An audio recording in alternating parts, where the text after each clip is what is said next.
রাজনীতির মাঠে নতুন ফিসফিসানি চলছে। পদত্যাগ করবেন উপদেষ্টা আসিফ মাহমুদ সজীব ভুঁইয়া, নাহিদ ইসলাম ও মাহফুজ আলম।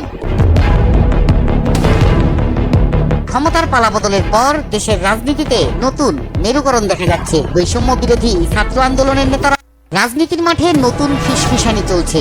পদত্যাগ করবেন উপদেষ্টা আসিফ মাহমুদ সজীব ভুঁইয়া, নাহিদ ইসলাম ও মাহফুজ আলম।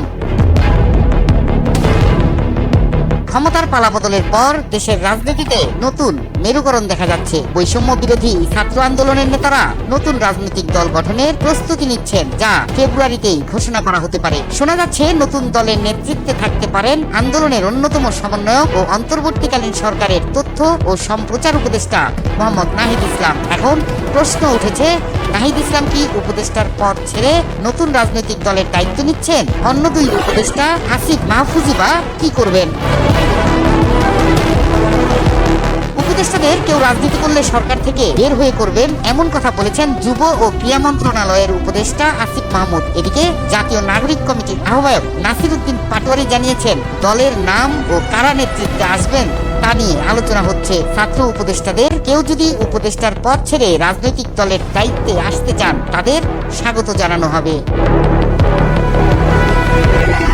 ছাত্রদের দল ঘোষণার আলোচনার মধ্যে অবশ্য অন্তর্বর্তীকালীন সরকারের নিরপেক্ষতা নিয়ে প্রশ্ন তুলেছে বিএনপি। তাদের অভিযোগ, সরকারের উপদেষ্টারা রাষ্ট্রীয় সুবিধা নিয়ে নতুন রাজনৈতিক দল গঠনে সক্রিয় রয়েছেন, যা সরকারের নিরপেক্ষতাকে প্রশ্নবিদ্ধ করছে। এসব বিবেচনায় জনমনে প্রশ্ন এসেছে, তবে কি ফেব্রুয়ারিতেই পদত্যাগ করতে যাচ্ছেন আসিফ নাহিদ মাহফুজরা? শেখ হাসিনার পতন ঘটানো গণ অভ্যুত্থানের সূত্রপাত করা ছাত্র নেতৃত্বদের নিয়ে গড়া নতুন রাজনৈতিক দল আগামী মাসের মধ্য থেকে শেষ ভাগে আত্মপ্রকাশ করতে পারে। সংসদীয় আসন, উপজেলা ও ইউনিয়নে বিএনপির দ্বিতীয় কিংবা তৃতীয় গুরুত্বপূর্ণ নেতাদেরও দলে টানার চেষ্টা করবে তারা। আওয়ামী লীগ বাদে অন্যান্য দলের নেতাদের জন্য দুয়ার উন্মুক্ত রাখবে। সরকারের নিরপেক্ষতা নিয়ে বিএনপির সঙ্গে বাহাস শুরু হলেও তিন ছাত্র উপদেষ্টার মধ্যে অন্তত একজন দলের নেতৃত্বে আসতে পারেন। সরাসরি বিএনপি বিরোধিতা না করে জনসম্পৃক্ততা বাড়াতে চাঁদাবাজি, দখলবাজি, সিন্ডিকেট ও দুর্নীতির বিরুদ্ধে অবস্থান নেবে ছাত্র নেতৃত্বের দল।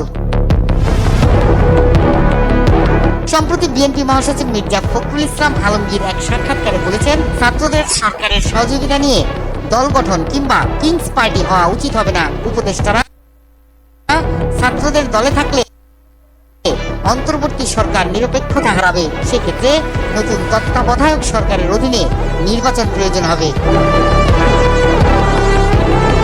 ছাত্র নেতৃত্ব এ বক্তব্যের তীব্র প্রতিক্রিয়া দেখিয়েছে। তথ্য ও সম্প্রচার উপদেষ্টা নাহিদ ইসলাম বিএনপি মহাসচিবের বক্তব্যকে আরেকটি ১/১১ ইঙ্গিত বলে মন্তব্য করেছেন। স্থানীয় সরকার উপদেষ্টা আসিফ মাহমুদ সজীব ভুঁইয়া স্পষ্ট করেন, উপদেষ্টারা রাজনীতি করলে সরকারি দায়িত্ব ছেড়েই করবে। রাজনৈতিক দলগুলোর সরকারি এবং সাংবিধানিক পদের নিয়োগে চাপ তদবিরও অনুচিত। উপদেষ্টারা খোলাখুলি বলেন, সরকারের সব স্তরেই বিএনপিপন্থীরাও রয়েছেন। এমন বাহাস চললেও ছাত্রদের অন্তর্মহল থেকে নিশ্চিত হওয়া গেছে, নতুন দলের নেতৃত্বে নাহিদ ইসলামই আসতে পারে। নতুন দলের নেতৃত্বে আরও থাকবেন আসিফ মাহমুদ সজীব ভুঁইয়া, মাহফুজ আলম, হাসনাত আবদুল্লাহ, সার্জিস আলম থেকে শুরু করে আন্দোলনের সব পরিচিত মুখ। বিএনপি ও রাজনৈতিক দলগুলো দ্রুত নির্বাচন চাইলেও ছাত্র নেতৃত্ব সংস্কারে জোর দিচ্ছে। সংবিধান সহ বিভিন্ন ইস্যুতেও রয়েছে বিপরীতমুখী অবস্থানে। আওয়ামী লীগ মাঠে না থাকায় ছাত্ররাই বিএনপির নির্বাচনী প্রতিদ্বন্দ্বী হতে পারে, এমন সম্ভাবনা ও গুঞ্জন রয়েছে রাজনীতির ময়দানে, জানিয়ে নতুন রাজনৈতিক উত্তেজনাও তৈরি হয়েছে। মাঝে মধ্যেই চলছে কথার লড়াই, তবে সময়ই বলে দিবে নতুন রাজনৈতিক দলে নাম লেখানোর পর অন্যান্য দলের সঙ্গে ছাত্রদের সম্পর্ক কতটুকু মসৃণ হয়।